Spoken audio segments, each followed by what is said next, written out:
Onward is a 2020 American animated urban fantasy adventure film produced by Pixar Animation Studios for Walt Disney Pictures, and starring the voices of Tom Holland, Chris Pratt, Julia Louis-Dreyfus, and Octavia Spencer. Directed by Dan Scanlon, produced by Corey Ray, and written by Scanlon, Jason Headley, and Keith Boonen. The film, set in a suburban fantasy world for the modern day, follows two elf brothers named Ian and Barley Lightfoot, Holland and Pratt, respectively, who set out on a quest to find an artifact that will temporarily revive their deceased father, Wilden, Kyle Bornheimer, for 24 hours. After directing Monsters University, 2013, Scanlon was encouraged to develop personal stories. The concept of Onward is inspired by the death of Scanlon's father, who died in a car accident when Scanlon and his older brother were very young children, and their relationship with each other. He began to write the story after hearing an audio clip of his father. The film was announced at D23 Expo in July 2017, with the title being revealed in December 2018, alongside the voice cast. The animation team chose to give the film's magic a unique style after studying several animated films featuring magic in order to fit with its suburban setting. Development on Onward lasted for 6 years, on an approximate between $175 to $200 million budget. Composers Mikkel and Jeff Dano were hired to compose the film's musical score, with Brandi Carlile contributing an original song for the film. Onward premiered at the 70th Berlin International Film Festival on February 21, 2020, and was theatrically released in the United States on March 6, 2020. The film received generally positive reviews from critics, but underperformed at the box office, grossing $141 million worldwide against its between $175 to $200 million budget. The COVID-19 pandemic contributed to its financial shortcomings, due to the widespread closure of theaters. Like several other films released in the early months of 2020, it found far greater success on VOD. The film was nominated for Best Animated Feature Film at the 78th Golden Globe Awards and 93rd Academy Awards. Onward was the last Pixar film released in theaters worldwide until Lightyear in June 2022. Plot. Long ago, in a world inhabited by mythical creatures, magic was commonplace, although it was difficult to master. As technology progressed over the centuries, magic became obsolete and eventually fell out of use. In the modern day, Ian Lightfoot is a teenage elf struggling with self-confidence. His older brother Barley is an enthusiastic and impulsive role-playing gamer. Their father Wilden died shortly before Ian's birth, and their mother Laurel has a new boyfriend, Centaur police officer Colt Bronco, whom the brothers dislike. On Ian's 16th birthday, Laurel gives the boys a gift from Wilden, a magical staff, a rare phoenix gem, and a letter describing a visitation spell that can resurrect Wilden for one day. Ian succeeds in casting the spell but is interrupted by Barley before completing it. Consequently, only the lower half of Wilden's body reforms before the gem disintegrates. The brothers embark on a quest to acquire another gem and finish the spell before sunset, taking Barley's beloved Van Guinevere.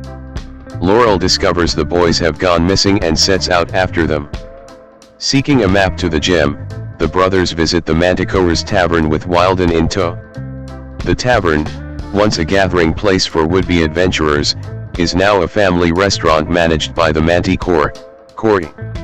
During an argument with Ian over the map, Corey realizes how mundane her life has become and drives out her customers in a fit of rage, accidentally setting fire to the map and the restaurant.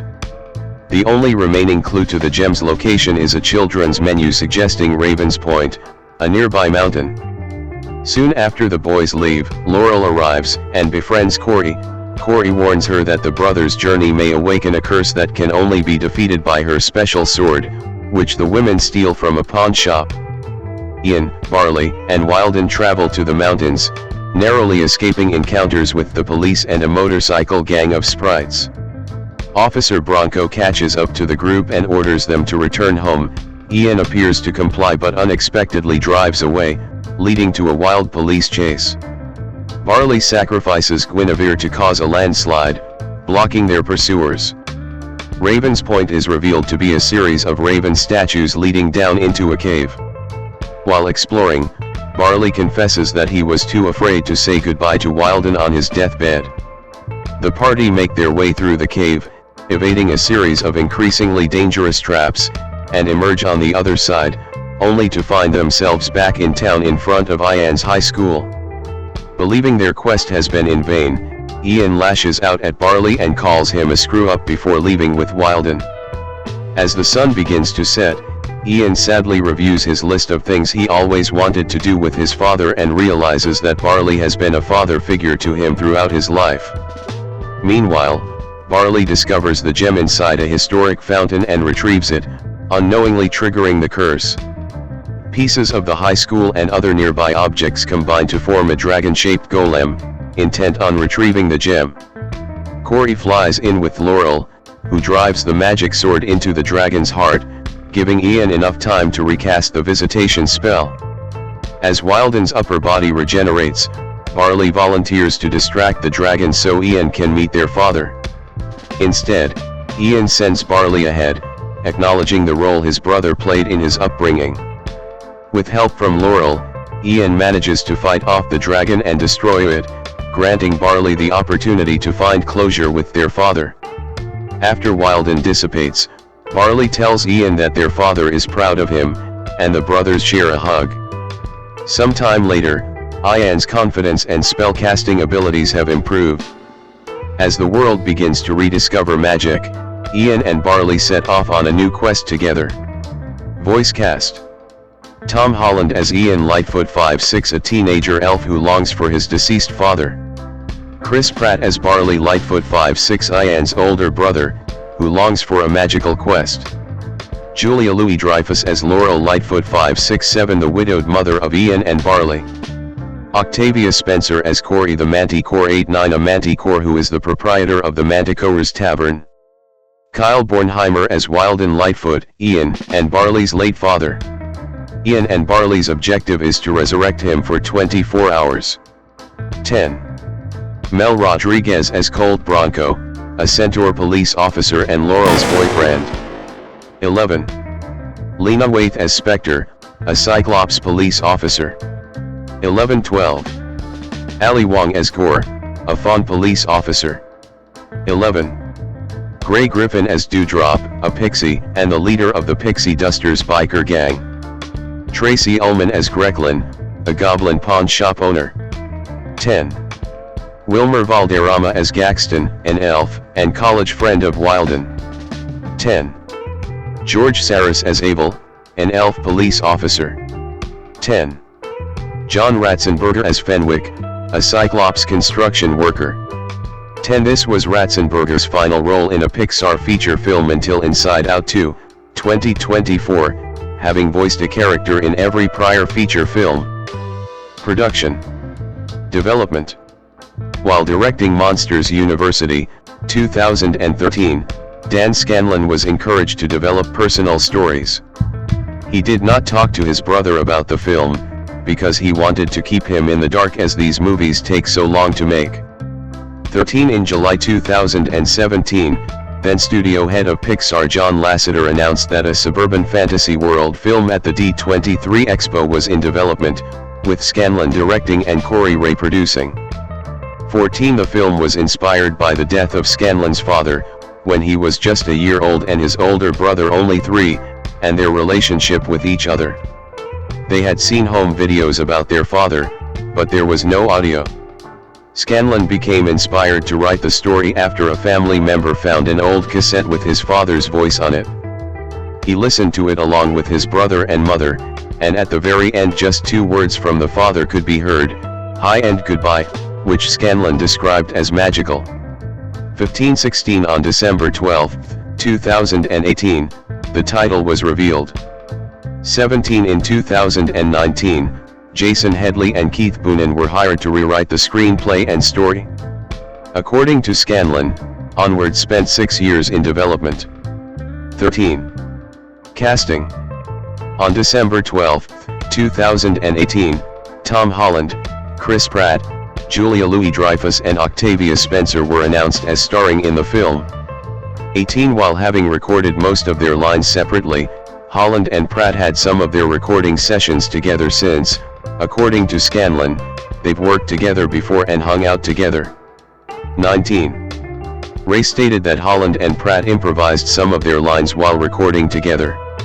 20 On December 17, 2019, Ali Wong, Lena Waithe and Mel Rodriguez joined the cast of the film. 11 On February 18, 2020, Wilmer Valderrama, Tracy Ullman, Kyle Bornheimer, and George Saris were revealed to have voice roles as well, and John Ratzenberger's appearance was officially confirmed. 10. Deleted scene. One storyboard scene featured Ian, Barley, and Wilden joining with the Goat Girl in the journey. Ian and the Goat Girl come across a booth hosted by 3 evil mermaids. The mermaids sing their mesmerizing song to lure the two into staying in one of 3 houses put for rent. Ian tries to silence them with the staff, but the spell is too weak. When Ian and the Goat Girl are finally in a trance, the mermaids place them in one of the houses. The house they are in starts to sink into the ground. The Goat Girl was omitted because the filmmakers wanted the film to focus on the relationship between Ian and Barley. The scene itself was removed because the filmmakers felt it was too grim. 21-22. Animation. According to effects supervisor Vincent Saratella, the animators wanted the spells to be something that's abstract but also personify it, so they had to converge on the idea of an image of magic, go back to the base level of the sequences and the spells, and what level of complexity would be given, and how it affects the environment. 23 Director Dan Scanlon said that Ian's arc was helpful to the animators because they could use that for all of the magic we designed. 23 The animators chose to give the film's magic a unique style after studying several animated films featuring magic such as Fantasia, Aladdin, and Hercules. 23 Animators wanted the film's magic to fit with its suburban setting. 23 Animators first developed the film's magic using hand-drawn animated drawings, before turning them into computer-animated effects, with Saratella saying that they made shapes and graphic elements that really lend themselves to what's happening in a 2D environment. 23 Saratella also said that the key was mixing hand-drawn and computer animation, arguing that going one way or the other didn't work. Going too graphic didn't fit into the world that the background and the characters were created in. And going too physical in an animated world seemed too real, so they found the right balance by turning hand-drawn animated graphics into light objects and giving them a true volume trick, glowing atmosphere. 23 He further added that the choreography during the visitation spell sequence came directly from 2D, while the CGI animation and lighting provided depth perception. 23 The film was completed on November 21, 2019. 24. Music. Main article, Onward, soundtrack. On April 16, 2019, Mikkel and Jeff Dana, who both previously worked with the studio on The Good Dinosaur, 2015, were revealed to be the film's composers. 25 On February 12, 2020, Brandi Carlile revealed she recorded the song Carried Me With You for the film's end credits, co-written with Phil and Tim Hansaroth. 26 The film's soundtrack was released on February 28, 2020, 7 days ahead of the film's release. 26. Marketing. In the month of the release of the film, the World Builder video game Disney Magic Kingdoms included a limited-time Onward event to promote it, with the characters involved in a new storyline unrelated to the events of the film, including Ian, Barley, Wilden, referred to as Dad, Laurel, the Manticore, Officer Colt, and Blazy as playable characters, in addition to some attractions based on locations of the film. 27. Release. Theatrical. Onward premiered at the 70th Berlin International Film Festival on February 21, 2020-28 and was theatrically released in the United States on March 6. 5. A short film titled Playdate with Destiny, which is centered around Maggie Simpson from The Simpsons, appeared before the feature film. 29:30. As the COVID-19 pandemic appeared to recede, the film was released in Australia and New Zealand on April 24, 2020, South Korea on June 17, 2020, Italy on August 19, 2020, and Japan on August 21, 2020. Citation needed. The movie was also released in 3D, 2D, Dolby Cinema, 4DX, and ScreenX worldwide, and in IMAX and Dolby Atmos in selected theaters. 31. Ban and censorship. The film was banned in the Arab countries of Kuwait, Oman, Qatar, and Saudi Arabia, as one female Cyclops police officer character in the film named Spectre, voiced by Lena Waithe, briefly indicates that she is a lesbian. The scene in question is a brief scene in which a simulacrum of Colt Bronco is lamenting about how Ian and Barley Lightfoot do not respect him as a father figure. Spectre replies to him by saying, "It's not easy being a new parent. My girlfriend's daughter got me pulling my hair out, okay." 32, 33, 34. Homosexual acts are criminalized in the four countries, which are predominantly Muslim, although Kuwait does not criminalize female homosexual acts. The film was screened in Bahrain, the United Arab Emirates, Lebanon, and Egypt, albeit the line was changed in the Arabic dub to "My Sister's Daughter." 35. The Russian dub, due to the Russian gay propaganda law officially criminalizing the dissemination of LGBT-related content to minors under 18, changed the line to "My Partner's Daughter." The Russian dub also avoided referring to Spectre with gender-specific pronouns. 32, 33, 34. The scene was also changed similarly in Poland. 36, 37, and Hungary. 38. Home media. Onward was released digitally on March 20, 2020, and became available to Disney Plus subscribers on April 3, 2020, in response to the COVID-19 pandemic. 39. The digital release came just 2 weeks after the film's theatrical debut and prior to the standard 90-day theatrical window. The announcement followed Disney's early digital releases of Frozen 2 on Disney Plus and Star Wars: The Rise of Skywalker on digital HD due to the pandemic. 40. The film was later released on DVD, Blu-ray, and Ultra HD Blu-ray by Walt Disney Studios Home Entertainment on May 19, 2020. 41, 42. In the United States, Onward ranked number 1 on iTunes and number 8 on Amazon among all rental offerings as of March 22. By March 26, it was the 6th most watched film on Amazon Prime and the 2nd most watched on iTunes. 43. The film placed 9th on the Watched at Home chart for the week ending June 6, which tracks U.S. digital sales, rentals, and disc sales, according to the Digital Entertainment Group.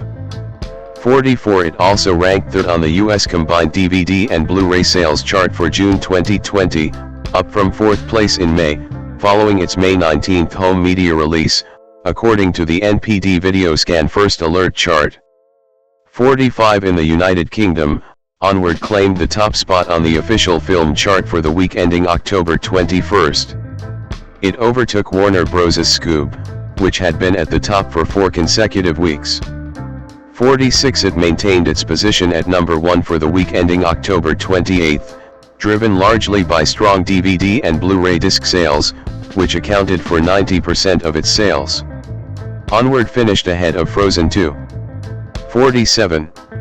Nielsen Media Research, which records streaming viewership on U.S. television screens, reported that Onward was the 4th most streamed film of 2020, with 8.3 billion minutes viewed. 48-49. Reception. Box office.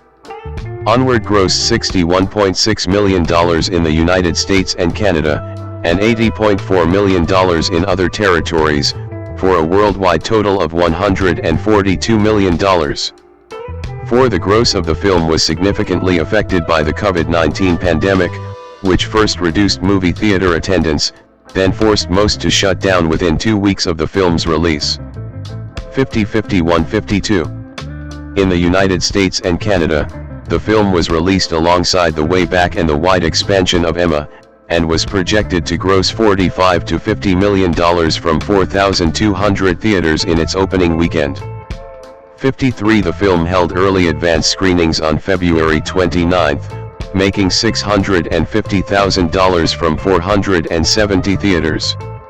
54. It then grossed $12.1 million on its first day, the 6th, including $2 million from Thursday night previews. The film went on to debut to $39.1 million, topping the box office but marking the third ever lowest start for a Pixar film.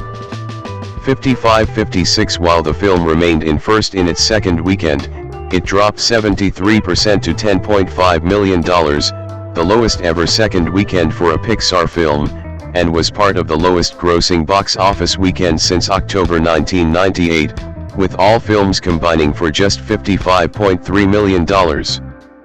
57. In the film's third weekend, due to the mass theater closures around the country, it made $71,000 from 135 locations, mostly drive-in theaters. 58. Critical response.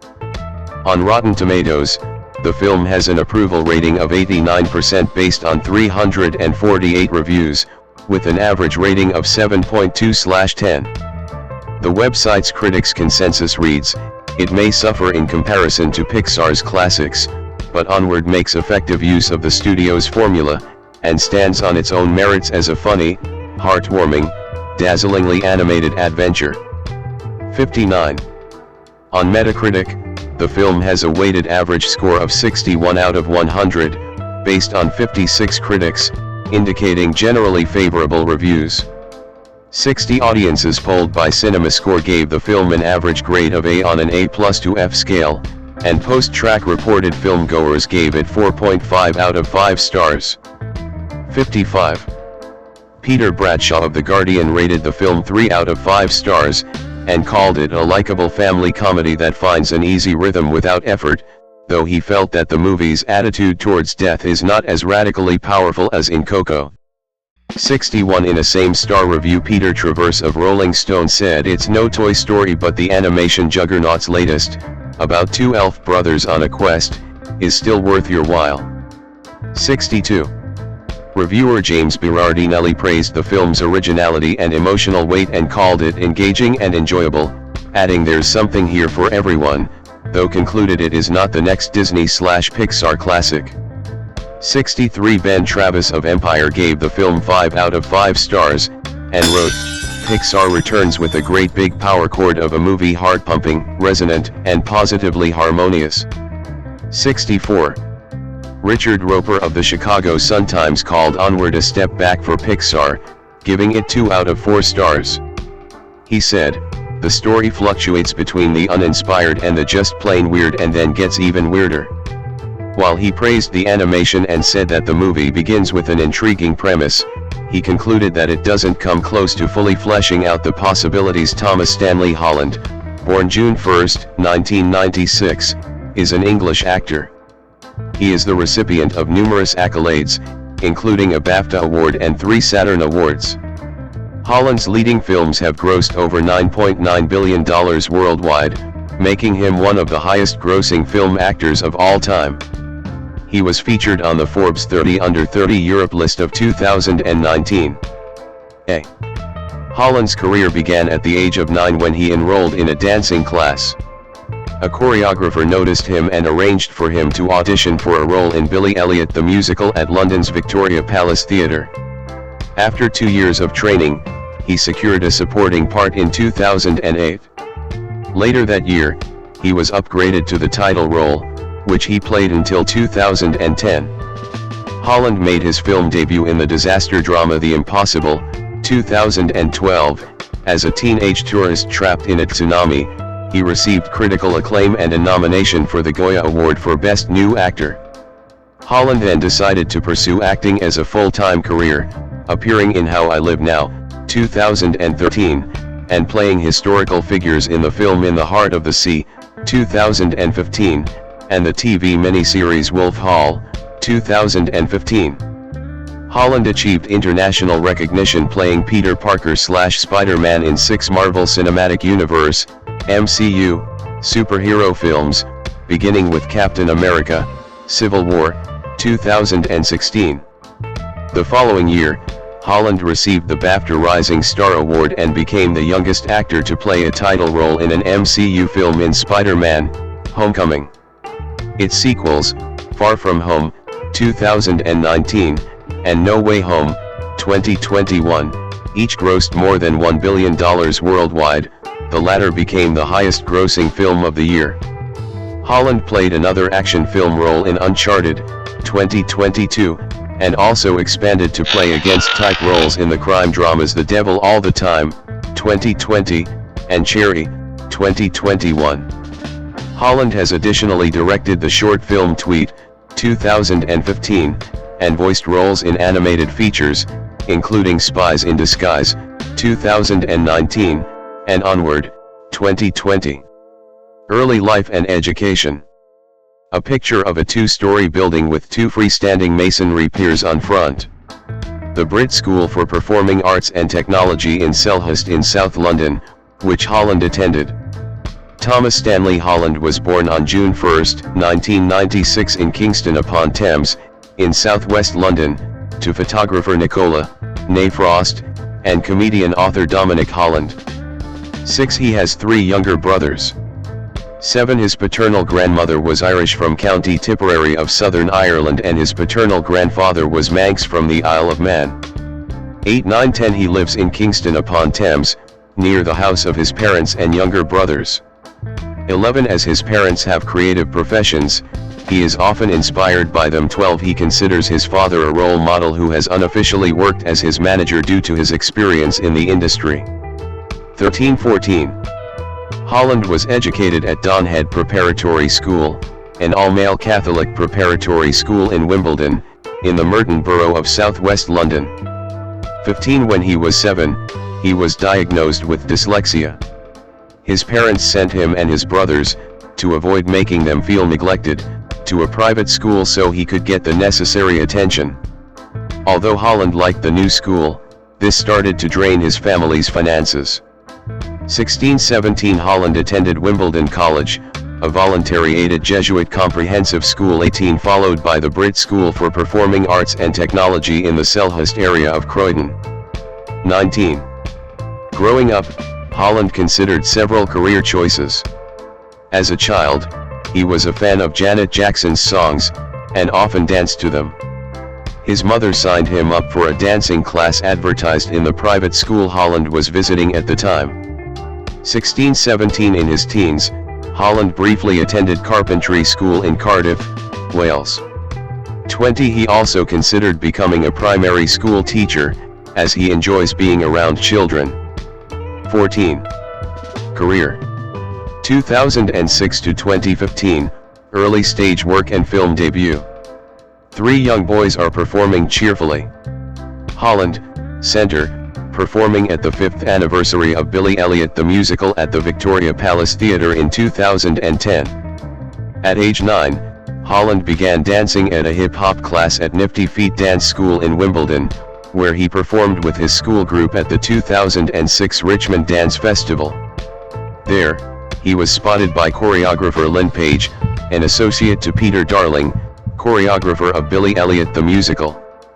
Page arranged an audition for Holland, where the musical's director Stephen Daldry thought that he had great potential and was a very natural actor. 21. After 2 years of training in ballet, tap dancing and acrobatics. 13. Holland won the role of Michael Caffrey, the protagonist's best friend, and made his debut performance at the West End's Victoria Palace Theatre in June 2008. 22. During his time performing in the musical, Holland learned gymnastics.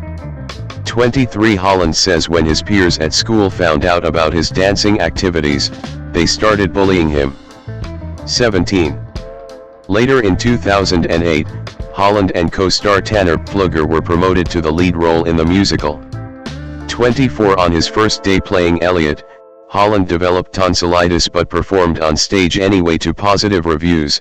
He went to the doctor the next day. 1. Following his stage success, Holland hoped to be popular in school and that his schoolmates would stop bullying him. After being in a professional environment, he matured earlier than his peers and struggled to fit in. As a result, his GCSE grades suffered.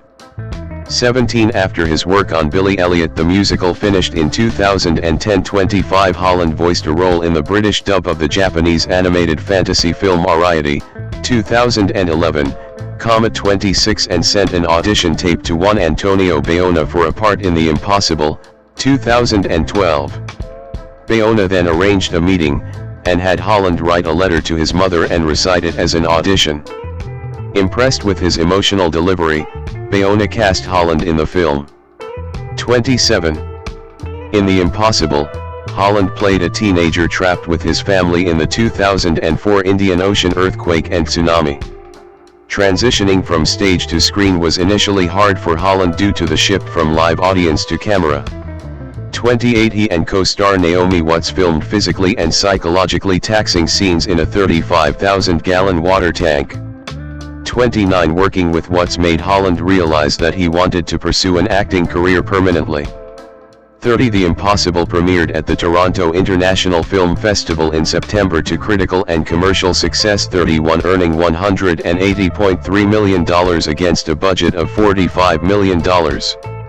32 Holland received critical praise for his performance. 28 A.O. Scott of the New York Times found Holland to be a terrific young actor, praising his character's transition from self-involvement to responsibility. 33 He won several awards, including the National Board of Review Award for Breakthrough Performance and London Film Critics Circle Award for Young British Performer of the Year. 34 35 Holland featured in the drama film How I Live Now, 2013, 36 lent his voice in a supporting role for the drama film Locke, 2013, 37 and had a cameo in Billy Elliot the Musical Live, 2014. 38. A round portrait of a young man. A black and white portrait of an old man. Holland portrayed two historical figures in 2015, Gregory Cromwell, top, in the miniseries Wolf Hall, and Thomas Nickerson, bottom, in his teenage years in the film In the Heart of the Sea. Holland appeared in 4 episodes of BBC Two's historical miniseries Wolf Hall, 2015, as Gregory Cromwell, son of the protagonist Thomas Cromwell played by Mark Rylance.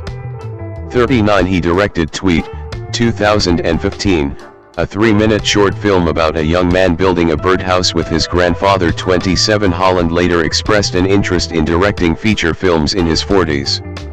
12 Also in 2015, Holland co-starred as the teenage sailor Thomas Nickerson in Ron Howard's historical adventure drama In the Heart of the Sea.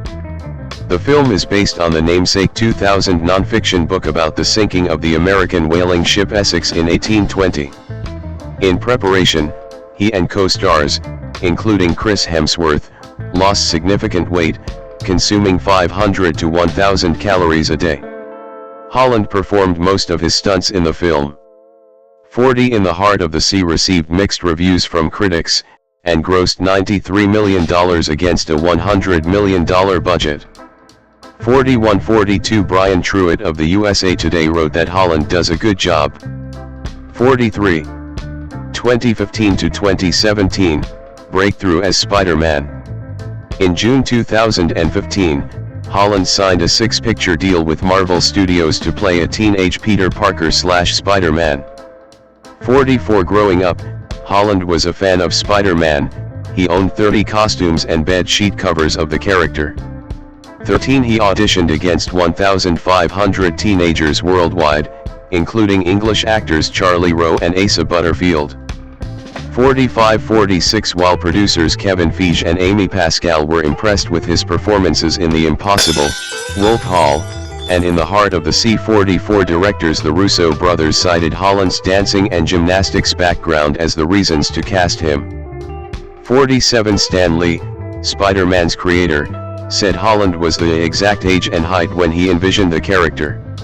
17 As part of the Marvel Cinematic Universe, MCU, he first appeared as Spider-Man in Captain America, Civil War, 2016. 48 The film was a critical and commercial success, 49 grossing over $1.1 billion worldwide against a budget of $250 million to become the highest grossing film of 2016. 50-51 In a review for The Guardian, Peter Bradshaw praised Holland and co-star Paul Rudd, who played Ant-Man, as seductively high-spirited and hilarious. 52 And Richard Roper of Chicago Sun-Times wrote that he made a strong first impression as Spider-Man. 53. Holland at the 2016 San Diego Comic-Con promoting Spider-Man: Homecoming.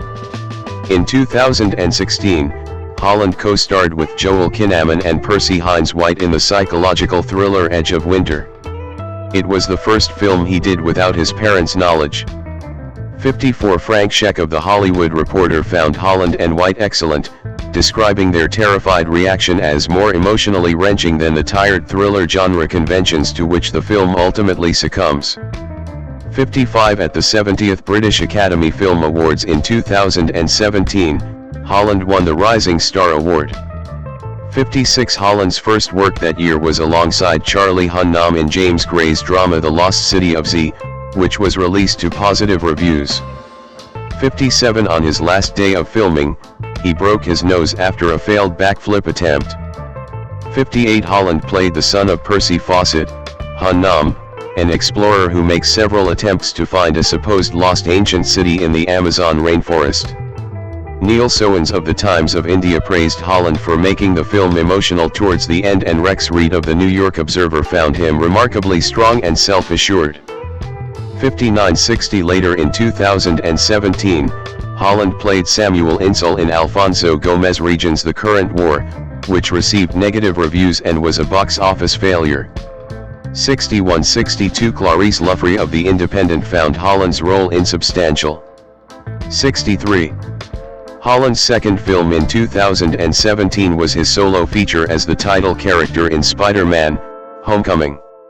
As a result, Holland earned an entry in Guinness Book of World Records as the youngest actor to play a title role in the MCU.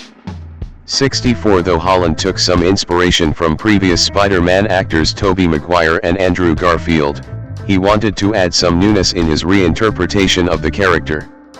65 Homecoming focused on Parker, as he tries to balance being a high school student and a superhero. 66 To prepare, Holland attended the Bronx High School of Science in the Bronx for a few days. 67 Although other students did not believe he was cast as Spider-Man, Holland felt this situation reflected the film's story, in which other characters are unaware that Parker is Spider-Man. 68 Homecoming and Holland's performance received positive reviews. 69 Peter Travers called it a star performance given by a born actor. 70 Made on a budget of $175 million, the film grossed over $800 million worldwide. 71 Holland's final role in 2017 was in the Irish film Pilgrimage, which premiered at the Tribeca Film Festival. 72 Outside film that year, Holland appeared with Zendaya on Paramount Network's Lip Sync Battle, during which he performed Rihanna's Umbrella in drag. 73 His parents founded the Brothers Trust, a charitable organization, which aims to use his popularity to raise funds for humanitarian causes. 74. 2018 to 2021, commercial success. Holland reprised his role as Spider-Man in Avengers: Infinity War, 2018, and its follow-up Avengers: Endgame, 2019, which were filmed back-to-back. 75 The pictures each earned more than $2 billion. 76, and Endgame briefly became the highest-grossing film of all time. B. Holland followed with the sequel Spider-Man: Far From Home, 2019, which widely received positive reviews and became the first Spider-Man film to earn $1 billion. 78-79, finishing as the fourth highest grosser of 2019. 80 Ben Travis of Empire magazine found Holland a note-perfect Spider-Man, still funnier and more believably teenage than Maguire and Garfield, who previously portrayed the character. Travis wrote, "Holland never loses the ebullient spark that makes him one of the MCU's most endearing figures." 81. Holland received a third consecutive Saturn Award for Best Performance by a Younger Actor for Far From Home, having previously won for Civil War and Homecoming. 82. He voiced roles in the Blue Sky Studios animation Spies in Disguise, 2019, 83 the live-action film Dolittle, 2020, and the Pixar animated film Onward, 2020. The last two were with his MCU co-stars Robert Downey Jr. and Chris Pratt, respectively. 84-85 made on lucrative budgets, all three films underperformed at the box office. 86. Tom Holland looking to his right while raising his left hand and holding his fist. Holland at an event for Spider-Man, Far From Home in 2019. Alongside Avengers co-star Sebastian Stan, Holland starred in Antonio Campos's The Devil All the Time, 2020, a Netflix psychological thriller set after World War II. Holland said he initially worried that he lacked the depth to play a young orphaned man who goes on a killing spree, and was scared and nervous on his first day on set. Encouraged by Campos, he ultimately enjoyed playing the part, although it took a temporary toll on his mental health. 87 Campos praised Holland's effort to learn Southern American English for the role, described his acting process as methodical, thoughtful, and sensitive. 88 and called him a kind person. 88 Critics from IndieWire and Roger Ebert's website opined that despite the film's failed script, Holland gave a convincing performance and showed his range as an actor. 89-90 By November 2020, the film was the 22nd most watched straight-to-streaming title of the year, according to a Variety report. 91. Holland starred in 3 films that were released in 2021. His first, the crime drama Cherry, is based on the 2018 novel by American author Nico Walker, and reunited him with Avengers directors Russo brothers. 92 He played a college student with post-traumatic stress disorder, PTSD, after enlisting in the Army, and robs banks to finance his drug addiction. In preparation for the role, Holland shaved his head and interviewed military veterans undergoing treatments for substance abuse and PTSD. 30 He also lost 30 pounds, 14 kilograms, of weight, then regained it after filming. 93 The film was released in cinemas in February and digitally on Apple TV Plus in March. 94 Consensus among critics was that the film enabled Holland to broaden his horizons as an actor, but it had a formulaic story. 95 This was echoed by Owen Gleiberman of Variety, who further noted that Holland proved his skills as an actor and demonstrated a range of indulgent looks and moods. 96 Holland next played alongside Daisy Ridley as a young man living on a planet called New World in Chaos Walking, an adaptation of Patrick Ness's best-selling science fiction series of the same name. The film was delayed due to several reshoots in early 2019, which added $15 million to its budget, bringing its cost to $100 million. 97 Chaos Walking failed to recoup its budget and received poor reviews. 98-99 David Rooney of The Hollywood Reporter found the chemistry between Holland and Ridley lackluster, and Christian Holub of Entertainment Weekly noted his failed attempt to break away from roles similar to Spider-Man. 100-101. In November 2021, Holland voiced Percy Pig in a series of advertisements for Marks & Spencer's Christmas food specials. 102 The following month, Holland reprised his role as Peter Parker in the sequel Spider-Man: No Way Home. 103 After taking on mature roles in films like Cherry, Holland noted that he found it strange adjusting back to playing Parker, chiefly due to raising his voice pitch and returning to the mindset of a naive, charming teenager. 104 He described No Way Home as the most ambitious standalone superhero movie ever made. 30 Despite its release during the COVID-19 pandemic, No Way Home quickly emerged as the highest-grossing film of 2021 and the 6th highest-grossing film of all time. It also became the first film since 2019 Star Wars: The Rise of Skywalker to earn more than $1 billion at the box office. 105 No Way Home became the highest-rated Spider-Man film on the online database IMDb and the review aggregator Rotten Tomatoes. 106 Wendy Ide of The Guardian wrote that the film delivers an overflowing, funnel web cornucopia of treats for Spider fans and attributed Parker's continuing appeal to his endearing, puppyish enthusiasm. 107 The Times Kevin Marr opined that Holland owns every inch of the role and casts his web and captures your heart. 108. 2022, present, established actor and career expansion. Discussing his future as Spider-Man after No Way Home, Holland told GQ in 2021 that he was doubtful about reprising the role, especially after he turns 30 in 2026. He expressed a desire to see a live-action Spider-Man film with Miles Morales as the protagonist, whereas Amy Pascal spoke of wanting Holland to continue playing the role. Holland began the following year with an investment in Dogpound Gyms 109 and a starring role as a young Nathan Drake, a charismatic fortune hunter, in the film adaptation of Naughty Dog's Uncharted video game series. 110 In preparation for scenes where his character is bartending, Holland worked shifts at the Chiltern Firehouse, a pub in London. Though the filming was delayed due to the COVID-19 pandemic, Holland continued to eat and train for the role.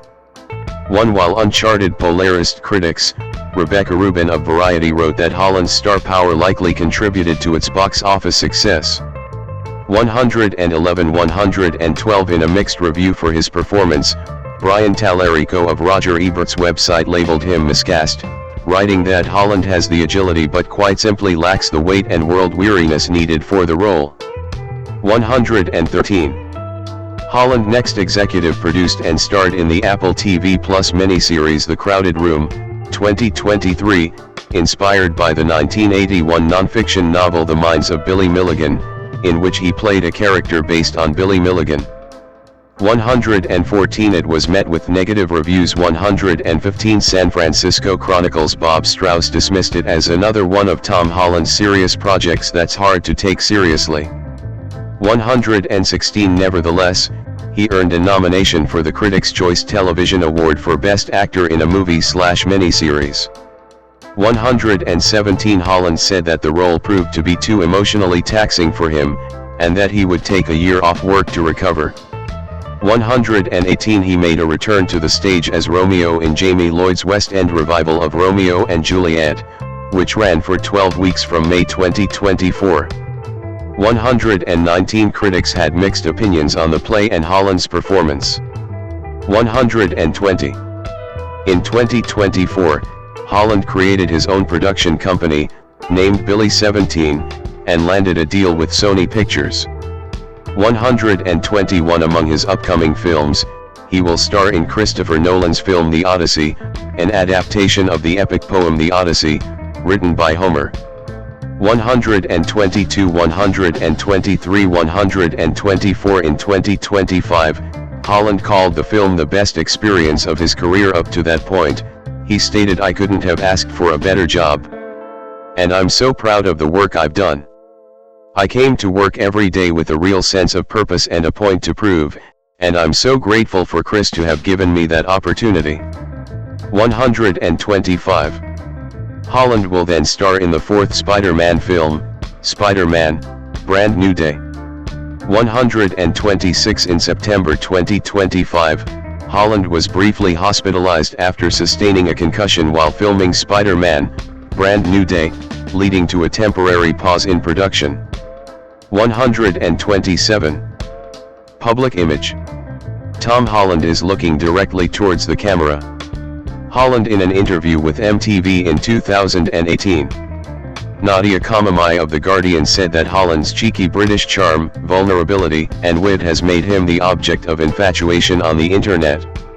13 Jonathan Dean of the Sunday Times considered him to be poised and professional, but also so confident and personable, and took note of his maturity despite boyish wiriness. 17 German actor Sonki Moring, his co-star from The Impossible, similarly remarked on his professionalism, adding, "He is blessed with a deep soul, down to earth, very polite and a friendly kid."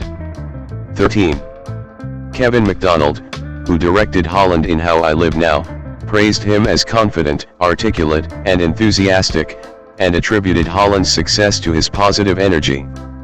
13 When asked about the secret to his success, Holland said he believes in avoiding trouble and working hard. 64 Holland appeared on Screen International's UK Stars of Tomorrow, 2012, 128 and The Hollywood Reporter's Next Gen 2015, a list of promising newcomers in film. 129 in 2019, he featured on Forbes 30 Under 30 Europe, a list of influential people under 30 years 130, and Insider Incorporated's 45 young stars who will one day rule Hollywood. 131 after appearing on Glamour's Hot, Young and British Actors 2020, 132 he was named among the best actors under 30 by Tuco 133 and Complex Networks in 2021. 134 in the former listing, Ryan Matuka described him as a darling to the English media because of his openness and willingness to also give interviews not related to film promotions. 133 calling him his generation's biggest leading man in 2021, GQ's Oliver Franklin Wallace wrote, Holland has ascended to a tier of stardom few actors ever reach, and rarely so young. One Variety editors Brent Lang and Rebecca Rubin reported in December 2021 that after the success of the Spider-Man films, Holland could become a top-paid actor in the future. They noted the current lack of young leading men in Hollywood and saw Holland's potential to herald a new generation of successful actors. 135 Holland is the 14th highest grossing film actor in the world. His films have grossed more than $9.9 billion worldwide according to the numbers. 136. Holland considers himself to be an impossible people-pleaser, one which according to Olivia Singh of Business Insider has resulted in his facing burnout and an incident where he vomited after a press conference. 137 A self-admittedly indiscreet person, Holland has gained a reputation for inadvertently spoiling important plot elements of his films during interviews and press conferences. 138 His MCU co-stars labeled him the least trustworthy cast member in terms of spoilers. 139 To prevent an incident, he only read parts of Captain America, Civil War's script. 138 Joe Russo similarly avoided giving Holland the script to Avengers, Endgame, and Holland knew only his lines. 140. Holland has expressed his views on the film industry. In a 2019 interview with the Sunday Times, he spoke for more representation of racial minorities and the LGBT community in film. 17 That year, when filmmaker Martin Scorsese criticized Marvel films for their lack of portraying human emotions, Holland highlighted that Scorsese has never made one, so he may not fully understand the experience. Holland stated that the key difference between a Marvel film and an award-winning one is budget, not the artistic process. He emphasized that Marvel films are still real art and noted that comparing Marvel blockbusters to independent films is unfair, as they reach vastly different audiences. 141. Personal life. Holland describes himself as a private person and is reluctant to discuss his personal life. 1. He has also discussed having frequent episodes of sleepwalking and sleep paralysis, nightmares of paparazzi in his bedroom. 142. He is a fan of the professional football club Tottenham Hotspur. 143.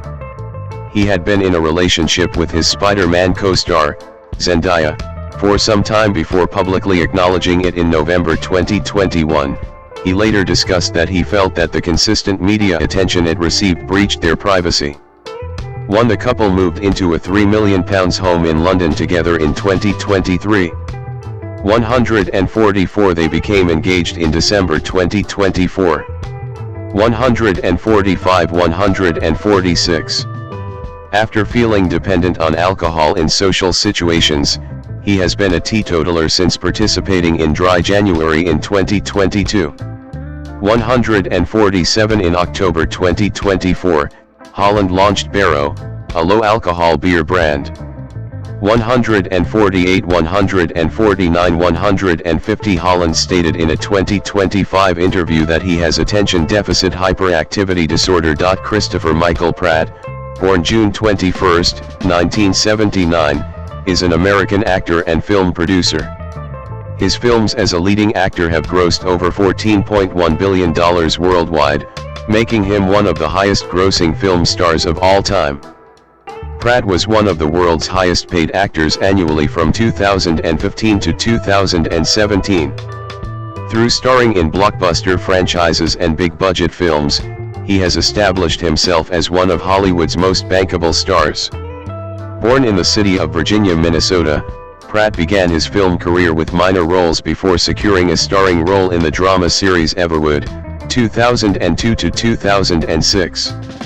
He had his breakthrough role as Andy Dwyer in the NBC sitcom Parks and Recreation, 2009 to 2015. Pratt received global recognition and established himself as a leading actor by portraying Star-Lord in the Guardians of the Galaxy film franchise, appearing in a series of superhero films spanning from Guardians of the Galaxy, 2014, to Guardians of the Galaxy Volume 3, 2023. He also reprises the role in other Marvel Cinematic Universe films, such as Avengers, Infinity War, 2018, Avengers, Endgame, 2019, and Thor, Love and Thunder, 2022. Pratt achieved further critical and commercial success by portraying Owen Grady in the Jurassic World franchise, 2015 to 2022, which consists of 3 films that have collectively grossed over $3.9 billion worldwide. His other starring roles include the Western action film The Magnificent Seven, 2016, the science fiction film Passengers, 2016, the military science fiction action film The Tomorrow War, 2021, and the science fiction adventure film The Electric State, 2025. Pratt has also voiced characters in animated films like the Lego Movie franchise, 2014 to 2019, Onward, 2020, the Super Mario Bros. Movie, 2023, and the Garfield Movie, 2024. Pratt was named by Time as one of the 100 most influential people in the world in 2015, and appeared in Forbes Celebrity 100 in 2016. Often regarded as a sex symbol, he received a star on the Hollywood Walk of Fame in 2017. Divorced from actress Anna Faris, Pratt has been married to author Katherine Schwarzenegger since 2019. He has 4 children, 1 with Faris and 3 with Schwarzenegger. Since February 2020, Pratt has owned the production company Indivisible Productions. Its first project, The Terminal List, helped him become one of the highest paid television actors, earning $1.4 million per episode. Early life and education. Exterior of Lake Stevens High School. Lake Stevens High School, pictured in 2020, which Pratt attended. Christopher Michael Pratt I was born in the city of Virginia, Minnesota, on June 21, 1979. 3 for his mother, Kathleen Louise Kathy, née Indle, worked at a Safeway supermarket, while his father, Daniel Clifton Pratt, held various jobs, including mining and home remodeling. 5, 6, 7 He has 2 older siblings, a sister, Angie, and a brother, Daniel Cully Pratt. 8, 9 Pratt has cited his brother Cully as one of his biggest influences and credits him as the reason he started acting. 10 When Pratt was 2 or 3 years old, his father uprooted the family to Anchorage, Alaska, where they lived for the next few years. 6, 11, 12 Concerned that raising children in Alaska was too dangerous due to the presence of bears, the family entered a period of instability, relocating between 20 homes across the United States in search of job opportunities. 13. When Pratt was 6 or 7 years old, the family eventually settled in the Seattle suburb of Lake Stevens, Washington. 13, 14 In an interview with the Huffington Post, Pratt recalled a family vacation on a cruise where he and his brother entered a dance competition, earning him a 3rd-place prize. 15, 16 As a child, he frequently danced to hip-hop music, the dance drama film Saturday Night Fever, 1977, and Michael Jackson. 15 Pratt was a frequent reader of comic books, having once won $300 in a bingo tournament and spending it all on comics. 17, 18 He once shared with the Los Angeles Times that his home featured a lot of art, saying, I would try to copy these exceptional artists who could just draw male and female figures, and recalled that the walls were covered in comic book style murals. 19 As a teenager, Pratt showed an interest in music, listening to pop musicians like the Beatles and rappers like Tupac Shakur and Mos Def. He has cited Elvis Presley and Johnny Cash as his biggest musical influences. 20 Around this time he began playing the guitar. 21. Pratt finished 5th in a state wrestling tournament during high school and competed in shot put on the track and field team. 5:22:23 Reflecting on that time, he recalled telling his wrestling coach, "I don't know what I want to do, but I know I'll be famous and I'll make a shit ton of money." 24 He added, "I had no idea how. I'd done nothing proactive." 25 He graduated from Lake Stevens High School in 1997. 26 Pratt dropped out of community college midway through his first semester and took on various jobs, including selling discount tickets and briefly working as a daytime stripper. 27 He eventually found himself homeless in Maui, Hawaii, living out of a van and a tent on the beach. 28-29 Retrospectively, he told The Independent, "It's a pretty awesome place to be homeless. We just drank and smoked weed and worked minimal hours, just enough to cover gas, food, and fishing supplies." 30 While in Maui, he also worked with the Christian missionary group Jews for Jesus. 31. Career. 2000 to 2013, early roles and breakthrough. Pratt smiling behind a microphone. Pratt at the 2013 San Diego Comic-Con International. At 19 years old, while working as a waiter at the Bubba Gump Shrimp Company in Maui, Pratt was discovered by actress and director Rae Dawn Chong. Impressed by his charisma, she cast him in her directorial debut, a short horror film titled Cursed Part 3, 2000, in which he played Devon. 32-33-34 According to Chong, Pratt arrived on set early and completely prepared, and his performance blew everyone away. 35 Pratt credits Cursed Part 3 with teaching him the fundamentals of acting, stating that he has no regrets about getting his start in the film. 36-37 Pratt's first regular television role was as Harold Brighton Bright Abbott in the series Everwood, 2002 to 2006. 38-39 in the fourth season of the teen drama television series The O.C. 2006 to 2007, Pratt portrayed the activist Winchester Che Cook. 40-41.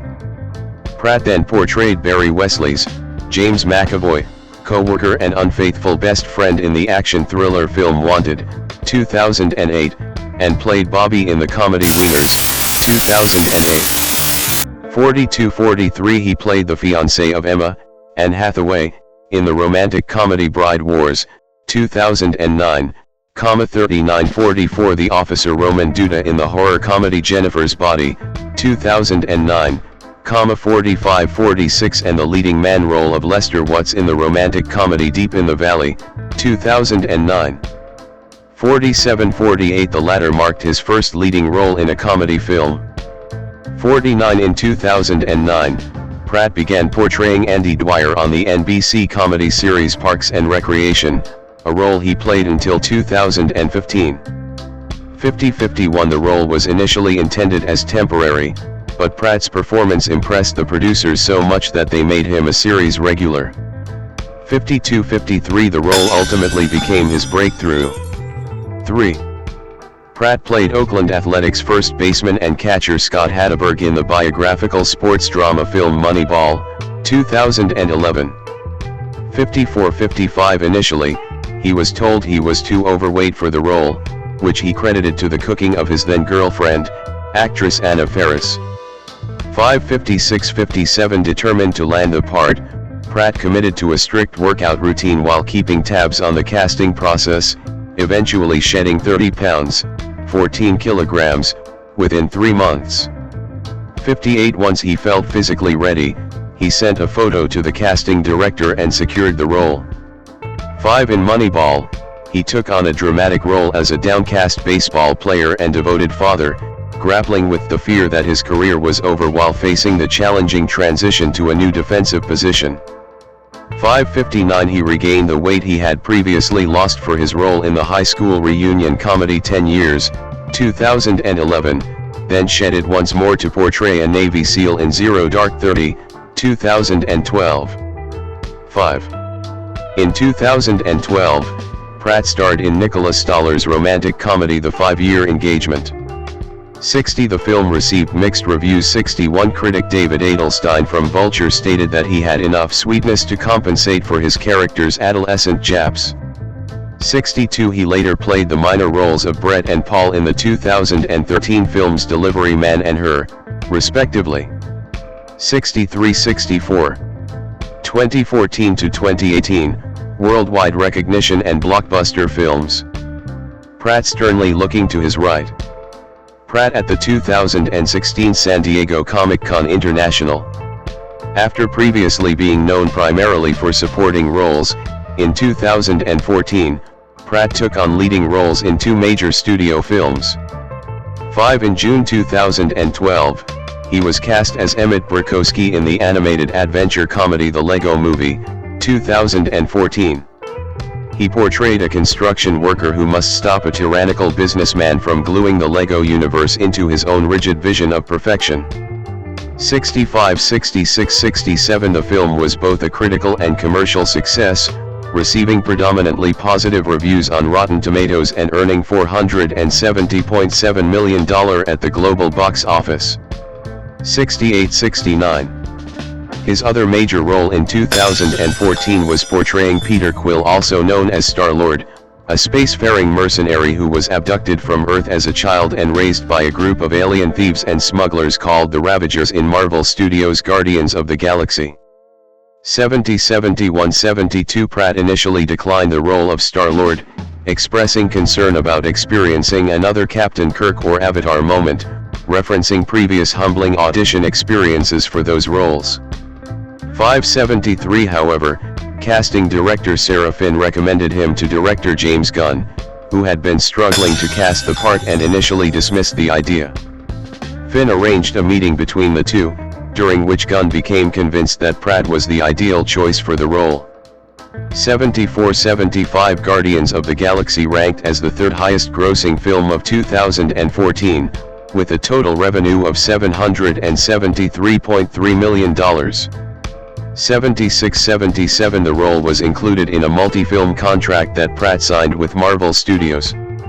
78 Bruce Dionis of The New Yorker liked his charisma and his love for 70s music, which is so full of goodwill that he buoys the film. 79. In November 2013, Pratt, an enthusiastic fan of Jurassic Park, 1993, which he has described as my Star Wars, was cast as Owen Grady in the science fiction film Jurassic World, 2015, the 4th installment of the Jurassic Park film franchise. 80-81 In preparation for the role, Pratt engaged in various workouts: P90X, running, swimming, boxing, and kickboxing, and increased his caloric intake to 4,000 calories daily. 82 Jurassic World was a commercial success, grossing $1.67 billion worldwide, making it the 3rd highest grossing film of all time upon release and the 2nd highest grossing film of 2015. 83-84-85 Alongside Denzel Washington, Pratt starred as Josh Faraday, a gambler and cowboy, in the action film The Magnificent Seven, 2016, a remake of the 1960 Western of the same name. 86-87 He later appeared in Passengers, 2016, a science fiction film released in December, co-starring Jennifer Lawrence. 88 He portrayed Jim Preston, a mechanic seeking to leave a world that no longer appears to value traditional, hands-on labor. 89 Passengers was a commercial success, grossing $304 million worldwide. 90. Pratt looking to his right while smiling. Pratt at the 2018 San Diego Comic-Con International. Pratt reprised his role as Star-Lord in Guardians of the Galaxy Volume 2, 2017. 91 It became the 8th highest grossing film of 2017, having grossed $869 million on a $200 million budget. 92-93 he reprised his role again as Star-Lord as part of the ensemble cast in the Russo brothers' Avengers: Infinity War, 2018. 94-95 Pratt described his role in the film as a guest star appearance and said, "You get to be a little more vibrant, a little more irreverent, a little bit more colorful if you want it to be." 96 Several social media users referred to Star-Lord as the character responsible for sabotaging events in Infinity War. Pratt himself acknowledged the criticism, admitting as much in response to the widespread sentiment. 97, 98, 99 It grossed $2.052 billion, making it the highest-grossing film of 2018 and the fifth highest-grossing film of all time from release until it was surpassed in January 2023 by Avatar: The Way of Water, 2022. 101 He then reprised his role as Owen Grady in J.A. Bayona's Jurassic World: Fallen Kingdom, 2018. 102 One of the most expensive films ever made, it became the third highest grossing film of 2018, grossing $1.31 billion on a budget of $432 million, but received generally negative reception. 103. 2019, present, continued success and versatility. Pratt reprised his role as Emmett Burkowski in the Lego Movie 2, the second part, 2019, the sequel to the Lego Movie, 2014. 104-105 The film received generally positive reviews from critics, although the Rotten Tomatoes consensus noted that it isn't quite as much fun as its predecessor. 106 Despite the somewhat favorable critical reception, it underperformed at the box office. 107-108 In the Western The Kid, 2019, Pratt plays Grant Cutler, the villainous uncle of protagonist Rio Cutler. 109 Pratt subsequently reprised his role as Star-Lord in Avengers: Endgame, 2019, although he was not featured as part of the main ensemble cast. 72 Endgame was the highest-grossing film of all time until it was surpassed by Avatar, 2009, due to its 2021 re-release in China. 110-111 In February 2020, Pratt established his own production company, Indivisible Productions. 112 Its first project, The Terminal List, which stars Pratt and lists him as an executive producer, premiered on Amazon Prime Video in July 2022. 113-114 In March 2020, Pratt voiced one of the lead characters in the Disney and Pixar animated film Onward, alongside his Avengers co-star Tom Holland. 115-116 Pratt and Parks and Recreation announced the upcoming release of a new album based on Pratt's character Andy Dwyer in May 2021. 117 In June that same year, they officially released a pair of singles, The Pit and Two Birds Holding Hands, before releasing the album Mouse Rat, the Awesome Album, in August. 118-119 In the Tomorrow War, 2021, Pratt played the lead role of Dan Forrester, a science teacher who travels into the future to help humanity fight against an alien invasion. 120 The film received generally mixed reviews from critics. 121 As did Pratt's performance in the film. 122, 123, 124 He reprised his role as Owen Grady in Jurassic World Dominion, 2022, which became the third highest grossing film of the year, making just over $1 billion. 125, 126 That same year, Pratt played Star-Lord in Thor: Love and Thunder, 2022, in a non-starring role. 127. Pratt voiced the main character Mario in the Super Mario Bros. Movie, 2023. 128 Having grossed over $1.36 billion, it became the highest-grossing film based on a video game of all time and the second highest-grossing film of 2023. 129, 130, 131 He reprised the lead role of Star-Lord in Guardians of the Galaxy Volume 3, 2023, which grossed $845.6 million worldwide, becoming the fourth highest grossing film of 2023. 133 Pratt voiced the titular cat in the animated comedy film The Garfield Movie, 2024, his only role of the year. 134 Despite unfavorable critical response 135 136 137 The film performed well at the box office. 138 In 2025, he starred in The Electric State alongside Millie Bobby Brown. 139 Made on a budget of $320 million, it is one of the most expensive films ever produced and Netflix's most expensive film of all time. 141 However, it was panned by critics. 142 Some thought that the budget was wasted. 144 While others were disappointed by the performances of the actors and direction of the Russo brothers. 146 Pratt will reprise the voice of Mario in the Super Mario Galaxy movie, which is scheduled for release in 2026. 147. Acting style and public image. Pratt to the left next to actress Elizabeth Banks on the right, both sitting down. Pratt and co-star Elizabeth Banks promoting the Lego Movie 2, the second part, 2019. Called one of Hollywood's biggest stars in 2018 by CNBC 27, Pratt is best known for his roles in action films 148-149, though he is also well known for his roles in comedies 150 and dramas.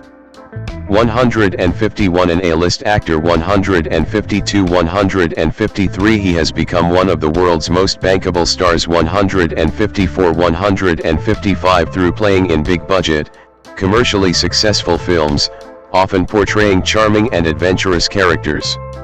156-157 Having grown up with a strong appreciation for music. 18 Pratt often uses it as a tool to help him get into character. 47 He also uses physical transformations, like gaining or losing significant weight and working out intensely, to match the character's needs. 158, 159, 160. Some critics have taken issue with him for repeatedly playing similar characters across multiple films. 161, 162, 163. One such critic, Paste writer Brianna Ziegler, thought that, in a 2023 review, Pratt lacks versatility, the skill to transition from comedy to drama, and any modicum of gravitas.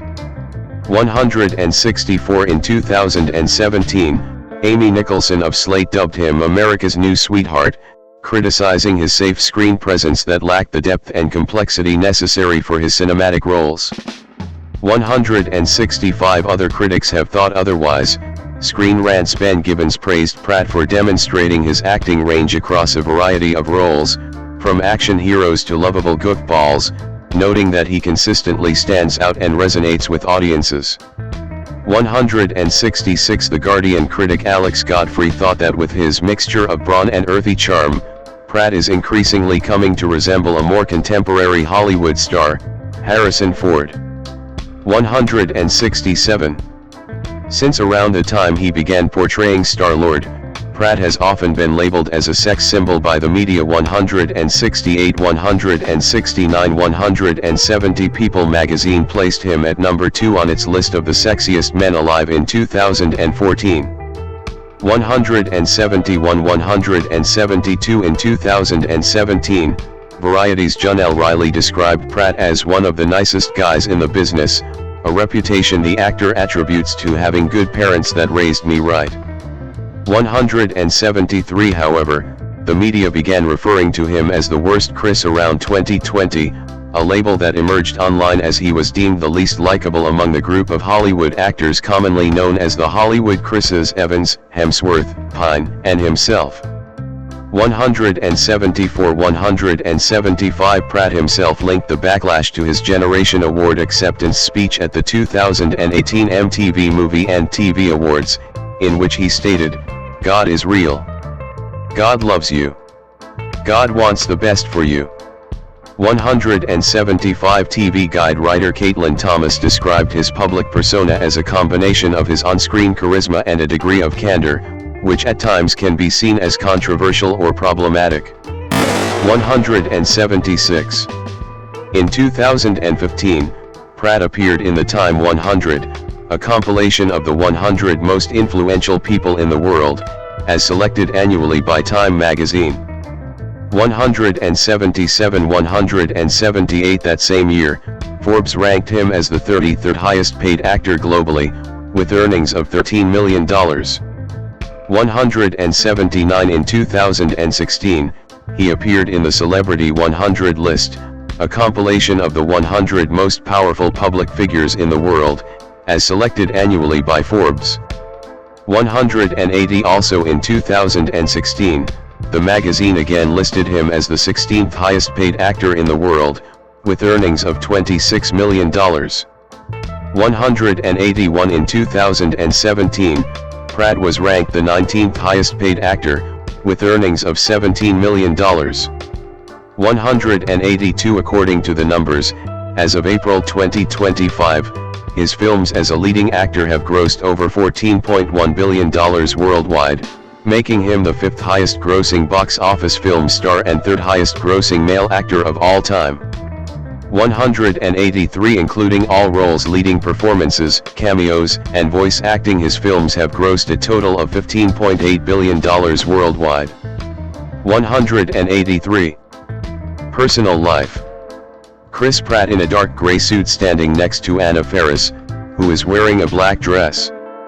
Pratt and his then-wife Anna Faris at the 2011 Toronto International Film Festival. In February 2007, while filming Take Me Home Tonight, 2011, Pratt met actress Anna Faris, who portrayed his love interest in the film. 184. 185. The couple became engaged in late 2008 and married on July 9, 2009, in Bali, Indonesia, choosing to elope spontaneously following a friend's wedding. 186. Pratt and Faris resided in the Hollywood Hills area of Los Angeles. 187. Faris gave birth to their son in 2012, who was born 9 weeks premature, weighing just 3 pounds 12 ounces, 1.7 kilograms. 188. 189. Pratt later shared that the experience had a profound impact on his faith, stating that he and Faris prayed a lot during the uncertain early days of their son's life. 190. 191. Pratt and Faris announced their separation in August 2017. 192. 193. He filed for divorce on December 1, 2017, citing irreconcilable differences and requesting joint custody of their son. 194. The divorce was finalized on October 31, 2018. 184. Pratt began dating author Katherine Schwarzenegger in June 2018, after being introduced by her mother, Maria Shriver.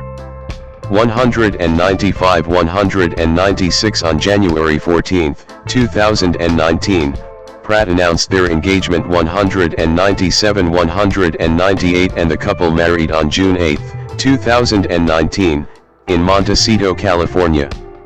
198. 199. They spent their honeymoon on the island of Lanai, Hawaii, staying at a luxury resort. 200. The couple has 3 children. Their first daughter was born in 2020, followed by their second daughter born in 2022, and a son in 2024. 201. 202. Through his marriage to Schwarzenegger, Pratt became part of the extended Kennedy family. 203. 204. In 2023, Pratt and Schwarzenegger acquired the Elwood Zimmerman House, an architecturally significant property located in Brentwood, California. The original structure was later demolished to make way for the construction of a larger residence. 205. Pratt was raised in the Lutheran faith and later worked with the organization Jews for Jesus. 206. 207. Before identifying as a non-denominational Christian. 208. He attends Zoe Church in Los Angeles, which came under public scrutiny after actor Elliot Page criticized it for allegedly being anti-LGBTQ, citing the church's connection to a pastor formerly affiliated with Hillsong Church. 209-210 In response to the accusation, Pratt stated, "It has recently been suggested that I belong to a church which hates a certain group of people and is infamously anti-LGBTQ. Nothing could be further from the truth. I go to a church that opens their doors to absolutely everyone." 211. Brian Houston, the founder of Hillsong Church, later clarified that Pratt had never been a member of their congregation. 212. Director James Gunn, known for Guardians of the Galaxy, 2014, also publicly defended Pratt, affirming that he was familiar with the church Pratt currently attends and criticizing those calling for the actor to be recast as Star-Lord. 213-214.